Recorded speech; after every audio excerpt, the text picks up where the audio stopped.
Hello and welcome to today's edition of the Daf Yomi, the Steinsaltz edition. I'm going to do Menachos, Menachos Menachos, Tractate Menachos, Daf 27, Amud A. So let's dive straight in. So carrying on from the previous Daf, Be'eva B'yitzchok Nepacha, Evom She Sidron B'tzidei Ha'ma'arocha Mahu. Rabbi Yitzchak Naphtha raises the dilemma with regard to the limbs of an offering that a priest arranged adjacent to the arrangement of wood on the altar. What is halacha? So what does that mean? The dilemma is relevant only according to the opinion that the limbs may not be placed under the wood. According to this opinion, even though it is decided that the limbs must be placed upon the wood, specifically it can still be explained that in fact means adjacent to the wood. According to the opinion that upon the wood is not meant literally, and the limbs may also be placed directly on the altar. There's no distinction between placement under the arrangement of wood or adjacent to it, and that's in the Devach or Hayasha. As upon the wood it is written, and not next to the wood. When should you raise the dilemma? Raise it according to the opinion of one who says that in the Mishnah 96a that the term upon seen numbers 220, means adjacent to. According to that Tana, what is the halach in this case? He explained that here too the phrase upon the wood can mean adjacent to the wood, or perhaps the phrase upon the wood that is on the fire upon the altar teaches that upon the wood is to be understood as similar to upon the altar. Just as there upon the altar is meant literally, so to hear the phrase upon the wood is meant literally. No comments, no answer was found, and the lemon should stand unresolved. Teiku. The Mishnah. Hakomis mi uto me akev es rubo. Ison me uto me akev es rubo. Hayayin me uto me akev es ribo. Hashemen me uto me akev es ribo.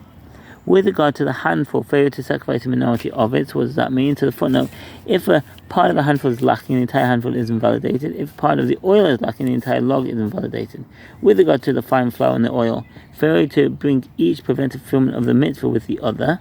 So too, with a handful and a frankincense, failure to burn each prevents fulfillment of the mitzvah with the other. And that's in the Ram Sefer Voda, Yochid Masek Abonat 13:14, prevents the majority of it, which was sacrificed, from rendering it permitted for the priest to consume the remainder of the meal offering. With regard to a tenth of an ephah of flour, he saw in all meal offerings that a sacrifice in the altar must be made up at least a tenth of an ephah of flour, and if a part is missing, the entire meal offering is invalid. And that's in Ram Sefer Voda, Yochid Masek Abonat 12:5. But the meal offering, failure to sacrifice the minority of it prevents the majority of it, which is sacrificed when qualifying as a proper meal offering. With regard to the wine poured as a libation, failure to pour the minority of it prevents the majority of it, which is poured from qualifying as a proper libation. So as a footnote there, Hayayin, if any amount is added to or missing from the wine libations are not valid. That's in Ram Sefer Vod, Hilchot Masek Abonat 2:5. With regard to the log of oil that is required for the meal offering, failure to add the minority of it prevents the majority of it, which was added, from being a sufficient measure of oil. With regard to the fine flour and the oil, failure to bring each prevents fulfillment of the mitzvah with the other. With regard to a handful and the frankincense, failure to burn each prevents fulfillment of the mitzvah with the other. The Gemara. Matama, what is the reason that the failure to sacrifice the minority of handful disqualifies the entire offering? This is derived from the fact that the verse states its handful twice, one to regard to the voluntary meal offering in Leviticus 2:2, and one to regard to the meal offering of a sinner in Leviticus 5:12, and any halacha repeated in the verses is deemed indispensable. The Mishnah teaches with regard to a tenth of an ephah of flour bought as a meal offering, failure to sacrifice the minority of it prevents the majority of it from qualifying as a proper meal offering. What is the reason? The verse states, the priest shall remove of it a handful of its fine flour in Leviticus 2:2. The usage of the term of its fine flour instead of the fine flour teaches that if any amount of its fine flour was missing, it is not valid. The Mishnah teaches, with regard to the wine poured as a libation, failure to pour the minority of it prevents the majority of it from qualifying as a proper libation. What is the reason? The verse states, concerning the libation, so shall it be done, Numbers 15:11. The term so indicates that the libation must be sacrificed exactly in the manner described, without any deviation. And Mr. Teacher, with regard to the log of oil that is required for the meal offering, failure to add the minority of it prevents the majority of it from being a sufficient measure of oil. In the case of the oil of a meal offering that accompanies the libations, this halacha is learned from the term so in Numbers 15:11 states with regard to the libations. And in the case of the log of oil that accompanies a voluntary meal offering, the verse states, and of its oil, in Leviticus 2:2, demonstrating that if any amount of its oil was missing, is not valid. The Mishnah teaches with regard to the fine flour and the oil, failure to bring each prevents fulfillment of the mitzvah of the other. The halacha that each is indispensable is derived from the fact that the two are juxtaposed in the verse. The priest shall remove of it a handful of its fine flour and of its oil, Leviticus 2:2, and the fact that this requirement is repeated in the verse of its grows and of its oil in Leviticus 2:16 teaches that each is indispensable. The Mishnah teaches with regard to the handful and the frankincense, failure to burn each prevents the fulfillment of the mitzvah with the other.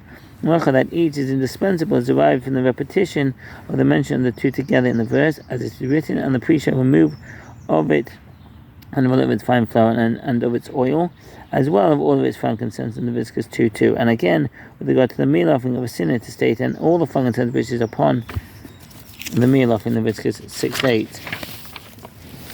With regard to the two goats of Yom Kippur, the absence of each goat prevents fulfillment of the mitzvah with the other. With regard to the two sheep brought together with the meal offering of the loaves of Shavuot, on Shavuot, failure to bring each of the sheep prevents fulfillment of the mitzvah with the other. With regard to two loaves, Shnei Kivsei Asera Shetei Chalos, with regard to the two sheep brought together with the meal offering of the two loaves in Shavuot, failure to bring each of the sheep prevents fulfillment of the mitzvah with the other. With regard to the two loaves brought on Shavuot, failure to bring each of the loaves prevents fulfillment of the mitzvah with the other. Rambam Sefer Vod Hilchot Meaning Misafim 8:14 brought on Shavuot, failure to bring each of the loaves prevents fulfillment of the mitzvah with the other. With regard to the two arrangements of the shubad, Shetei Sedarin Mechudo. With regard to the two arrangements of the shubad, failure to place each of the arrangements prevents fulfillment of the mitzvah with the other. With regard to the two bowls of frankincense that accompany the shubad, failure to place each of the bowls prevents fulfillment of the mitzvah with the other. With regard to the arrangements of the shubad and the bowls of frankincense, failure to bring each of them prevents fulfillment of the mitzvah with the other. And that's the Rambam Sefer Vod Hilchot Musafim 5:3. Failure to place each of the arrangements prevents fulfillment of the mitzvah with the other. With regard to the two bowls of frankincense that accompany the shubad, failure to place each of the bowls prevents fulfillment of the mitzvah with the other. With regard to the arrangement of the shubad and the bowls of frankincense, failure to bring each of them prevents fulfillment of the mitzvah with the other.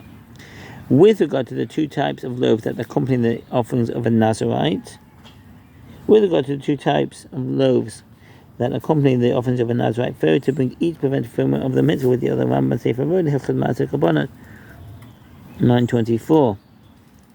The bread and wafers, see Numbers 6:15, the three species that are part of the rite of the red heifer.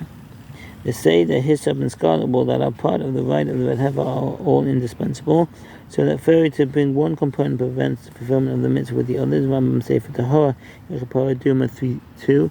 The seder, hyssop, and scarlet wool, see Numbers 19:6, and the four types of loaves that accompany the thanks offering. The four types of loaves that accompany the thanks offering are all indispensable, so that failure to bring one prevents fulfillment of the mitzvah with the others. Rambam Sefer Vod Hilchot Maaseh Kabbalah 9:24. Loaves, wafers, loaves soaked in hot water, and leavened bread, see Leviticus 7:12, and the four species of the lulav, Arba She Belulav. The four species of the lulav constitute one mitzvah, and the absence of one prevents fulfillment of the mitzvah with the others. Therefore, if one of the species is absent, one should not recite a blessing over the others, but instead take them only as a remembrance. When taking them as a remembrance, one must take care not to intend to fulfill a mitzvah. It is a considered a violation of the prohibition against subtracting from the performance of the mitzvah. That's the Rambam Sefer Zamanim Hilchot Shofar V'Sukkah V'Lulav 7:5 Shulchan Aruch Orach Chaim 651:12, and see halacha there. The lulav, esrog, myrtle, and willow, see Leviticus 23:40, and the four species that are used in the purification process of the leper. The four species that are used in the purification process of the leper are all indispensable, so that failure to bring each of the components prevents the fulfillment of the mitzvah with the others. And that's in the Rambam Sefer Tahora Hilchot Trumat Suraz 11:1. The seder, the hyssop, scarlet wool, and birds, see Leviticus 14:4. Failure to bring each of the components prevents the fulfillment of the mitzvah with the other. With regard to the seven sprinklings of blood of the red heifer, Shiva Zaosh Shebapara. If one of the sprinkling of the blood of the heifer was not performed, the rite is not valid, and that's when Rama say for the Hora Hilchot Paraduma 4:7. That the priest sprinkles opposite the entrance to the sanctuary. See Numbers 19:4. Failure to sprinkle each prevents fulfillment of the mitzvah with the others. With regard to 7 sprinkling of the blood of the bull and goat of Yom Kippur that are sprinkled on the ark between the staves.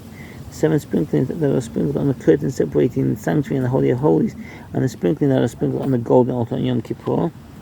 With regard to sprinkling of blood on the inner golden altar, if one is not performed, atonement is not affected. And that's from the Sefer Avod, the Hilchot Shulei Magdashin 2:3. And Yom Kippur, and from all other inner sin offerings, failure to sprinkle each prevents fulfillment of the mitzvah with the others. Gemara. The mission teaches with regard to the 2 goats of Yom Kippur, the absence of each goat prevents the fulfillment of the mitzvah with the other. This is derived from the verse that states with regard to Yom Kippur, the Yom Kippur service, it should be a statute forever. In Leviticus 16:29, since wherever the term statute appears concerning a sacrificial rite, it signifies that the rite is an indispensable requirement.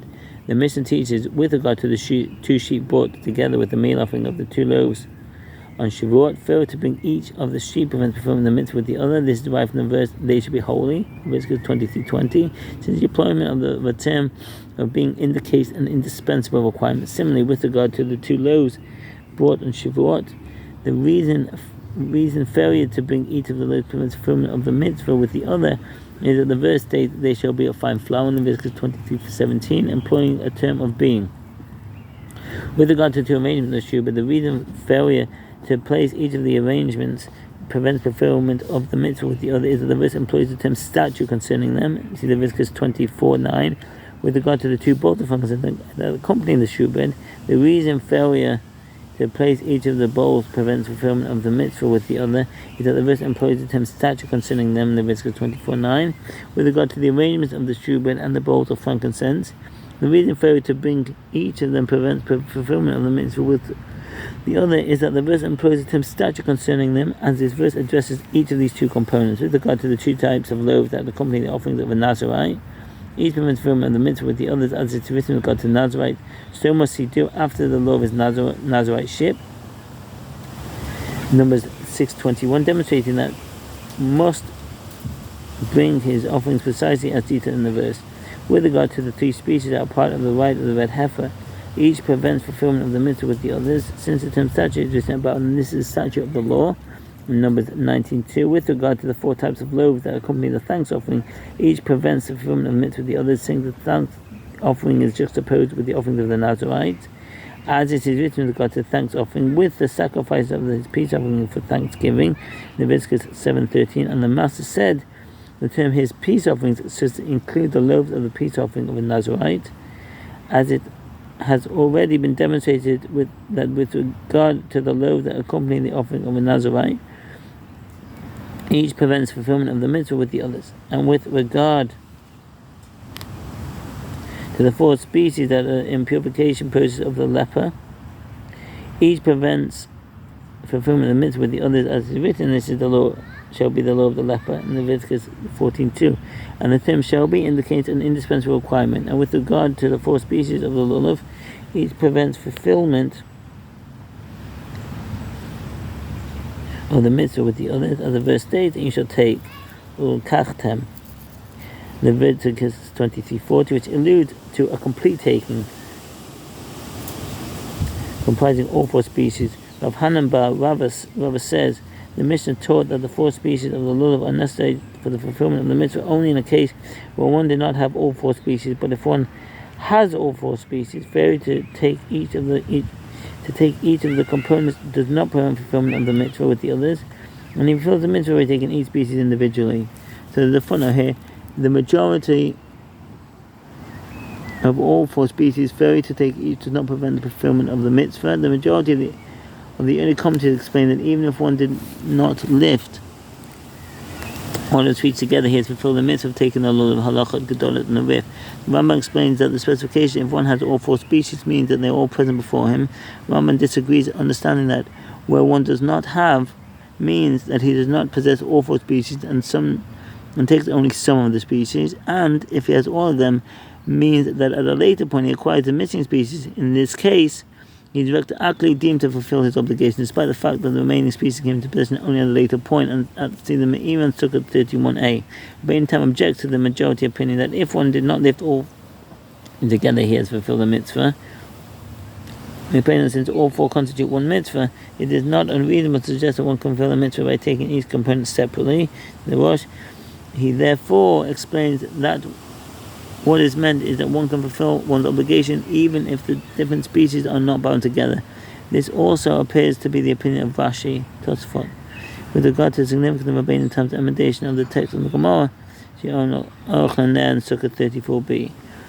If all four species of the lulav were in one's presence and took each of them separately, he has fulfilled his obligation, and according to the statement of Rav Hanan bar Rava, provided that they all before him. And that's Imam Sefer Zamanim, Shofar V'Sukkah, B'Lulav, 7:6, Shulchan Aruch Chaim, 651:12.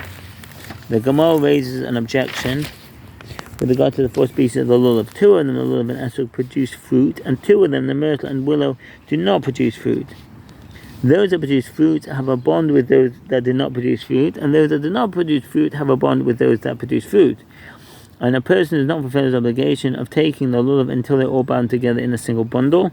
And so too, when the Jewish people fast and pray for acceptance of their repentance, it is not accomplished until they're all bound together in one single bundle. As is stated, it is he that builds his upper chambers in the heaven, and has established his bundle upon the earth in Amos 9:6, which is interpreted as stating that only when the Jewish people are bound together are they established upon the earth. This brighter contradicts Rav Hanan bar Rava's statement, since it teaches that the four species of the lulav must be taken together in order for one to fulfill his obligation of taking the lulav. The Gemara answers, whether the different species must be taken together is a dispute between the Tanaim, as it is taught in the Braita, a lulav, whether it is bound with the myrtle or willow or whether it is not bound, is fit.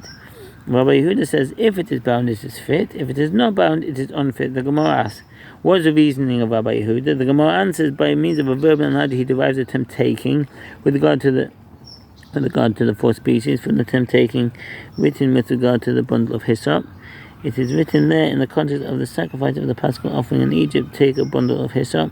This is 12:22, and it is written here with regard to the four species, and you shall take for you on the first day the fruit of a beautiful tree, branches of a date palm, boughs of dense leaf trees, and willows of the book. Leviticus 24 just says there, with regard to the Paschal offering, the mitzvah to take the hyssop is specifically in a bundle. So to here, the mitzvah to take the four species is specifically in a bundle.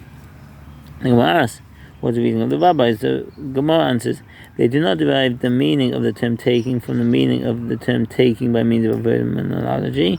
The Gemara asks, in accordance with whose opinion is that which is taught in the Braita, there is a mitzvah to bind the myrtle and the willow together with the lulav. In order for the mitzvah to be performed in the best possible manner, it's preferable to bind the lulav myrtle together as one should perform mitzvot in a manner that is most aesthetically pleasing. If one did not bind them together, he still fulfills the obligation according to the opinion of the rabbis. Now, it's Imam Sefer Zamanim, Shofar V'Sukkah, V'Lulav, 7:6, Shulchan Aruch Chaim, 651:1. But if one did not bind it, it is fit, and according to whose opinion is the brighter. If it is according to the opinion of Rabbi Yehuda, if one did not bind it, why is it fit? If it is according to the opinion of the rabbis, what mitzvah is one fulfilling by binding it? The Gemara answers, actually, it is according to the opinion of the rabbis. And what mitzvah is one fulfilling? It is a mitzvah due to the fact that it is stated, this is my God, I will beautify him, in Exodus 15:2, which is interpreted to mean that one should beautify himself before God in the performance of the mitzvah. The rabbis agree that although failure to bind the three species does not render them unfit for performing the mitzvah, the performance of the mitzvah is more beautiful when the lulav is bound. The Mishnah teaches, with regard to the 7 sprinklings of the blood of the heifer, that the priest sprinkles upon the entrance to the sanctuary. Failure to sprinkle each prevents fulfillment of the mitzvah with the others, since some statute is written about them. See Numbers 19:2. The Mishnah further teaches, with regard to the 7 sprinklings of the blood of the bull and goat of Yom Kippur that are sprinkled on the ark between the staves, and the sprinklings that are sprinkled on the golden altar on Yom Kippur, and the sprinklings from all other inner sin offerings that are sprinkled on the golden altar, and the 7 sprinklings that are sprinkled on the curtains separating the sanctuary and the Holy of Holies. Failure to sprinkle each prevents fulfillment of the mitzvah with the others. With regard to the sprinklings of Yom Kippur, the reason that each prevents fulfillment of the mitzvah with the others is that the same statute is written about the Yom Kippur service in Leviticus 16:29. With regard to the sprinklings of the bull of the anointed priest, i.e. the high priest, and of the bull for an unwitting communal sin, and those of the goats of idol worship, which are sprinkled on the curtain and on the golden altar, the reason is that each prevents fulfillment of the mitzvah with the others, as it is taught in a Braita. The verse states, with regard to the bull for an unwitting communal sin, so he shall do with the bull, as he did with the bull of the sin offering of the anointed priest, Leviticus 4:20. Why must the verse state that the bull offering for an unwitting communal sin is sacrificed in the same manner as the bull of the anointed priest, when the Torah has already explicitly specified the manner in which the service should take place? The reason it states it is in order to repeat the command of the sprinkling to teach that if one omitted one of the placements of blood, he has done nothing. That's the end of Amud A. And thank you for listening. All the best. Bye.